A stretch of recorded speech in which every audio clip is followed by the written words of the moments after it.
Hi, this is Holly Brockwell for ShinyShiny. I have here the Archos Helium 50.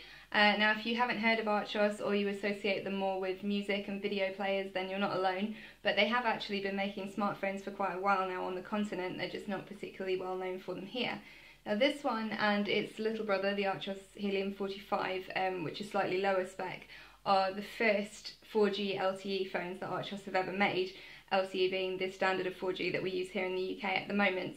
And for that, I kind of expected there to be something a little bit interesting about this phone, you know, a little bit of a talking point, something to make a splash for Archos and kind of get their names out there. But I feel like they've dipped a toe in the water instead. I feel like this is a bit of a draft phone, you know, there's just nothing exciting about it, you know, it's the most generic mid-range phone I think I've ever seen. So I mean, if you look at it, it looks like every other phone. It's a black slab, it has a black plastic back panel, obviously for weight and just because metal's expensive for a mid-range. This is about £230 by the way to buy. It has a 5-inch screen, which is an IPS panel, which means that it's got good viewing angles. You know, you can view it quite easily from different angles and reproduces colour quite well, so it's got that going for it. But there is quite a hefty sort of bezel around the screen there, which, you know, is to be expected on a mid-range phone, so I don't mind that too much. And it does have 3 capacitive buttons on the bezel here, which you can't see because they don't light up until you touch them, which is kind of annoying. And the back button is all the way over on the right here, and you do kind of expect for the right hand button that all of this area nearby will also be activated, because, you know, you're not kind of specifically pressing the exact bit with the symbol on it when you're using the phone, you're not really thinking about it. But this phone is very specifically in that little area there, so I did miss the back button quite a few times. And also just find it a little bit counterintuitive having the back button all the way over on the right when it's kind of on the left on browsers and things like that. But I've seen it a couple of times recently, so I don't know, maybe it's a continental thing. But in any case, the back panel actually does come off, which is good because it means that you can access... I have no nails at all, so this bit is always quite tricky for me. Here we go.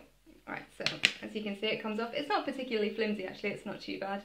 And inside here you can see that the battery is removable, which is really good because, as you'll see from the text review, I had nightmares with the battery life on this phone. I couldn't even get it to last a day really, and after screening a Wi-Fi film for about 2 hours, and the battery dropped from 100% to less than a third, which is pretty terrible even compared to phones with the same battery size. So that wasn't great, but there is also a micro SD slot in here for expanding the phone's 8GB storage space, which is also a good choice. So that just snaps back on. It does kind of annoy me that this has a plastic snap-on back cover and yet doesn't offer any kind of colour personalisation. I mean, it wouldn't have been too difficult, would it, to provide a couple of colour options? It literally only comes in this black, which I think is a little bit sad, especially given that Archos' other phones in the other range have really interesting colourful backs, some of them. And, you know, compared to things like the Nokia Lumia range, it's just a bit boring, you know, but maybe they're thinking that people will buy cases. I don't know, I don't see there being much of a case market for this, given that it's kind of a new manufacturer and obviously not a particularly mainstream phone. So as I say, this is a solidly mid-range, you know, the guts of the phone are very much what you'd expect in a mid-range. It's got a Snapdragon 400 processor, it's got an 8-megapixel back camera, which sticks out a little bit there actually, it's not quite flush. And a 2-megapixel front-facing or selfie camera. The main camera is okay. I found it a little bit unreliable, it's a little bit slow, the shutter sound can't be turned off, so just a few niggles with that, just a few things I wasn't too keen on. The front-facing is fine, it's pretty much what you'd expect. But yeah, nothing to get excited about there really. One thing that is really good about this is that it's stock Android. It is only Jelly Bean, which is kind of annoying. Especially given that things like the Moto G 4G, which is quite a bit cheaper, come with KitKat. But it does say in the bump that comes with the phone that it is upgradable to Android KitKat. It's just that I can't seem to get the update just yet. I guess it's on the way, but I don't have a date on that sadly. But in any case, it runs Jelly Bean, and thankfully Archos has chosen, and very wisely chosen, not to put any kind of manufacturer overlay over the top of this. So it is just stock Android, and I haven't filled it with unnecessary manufacturer apps either. I hate that when you get a phone and it arrives and you're kind of expecting it to have 8GB of storage space and half of it's taken up with manufacturer apps that you don't want, you don't need, you're never going to use, they can't be deleted, and they update all the time, and it's just, that's really annoying. So I think it's a really, really good decision to go with stock Android on this one. As well as the battery problems that I've had with this phone, I've also had an issue with Wi-Fi for some reason. This is not one that I've ever seen before, but I turn the Wi-Fi on this phone and it connects up and everything's fine. And then next time I come to use it, for whatever reason, this doesn't always happen, but it does often happen, it would just have forgotten the Wi-Fi connection and just turned it off.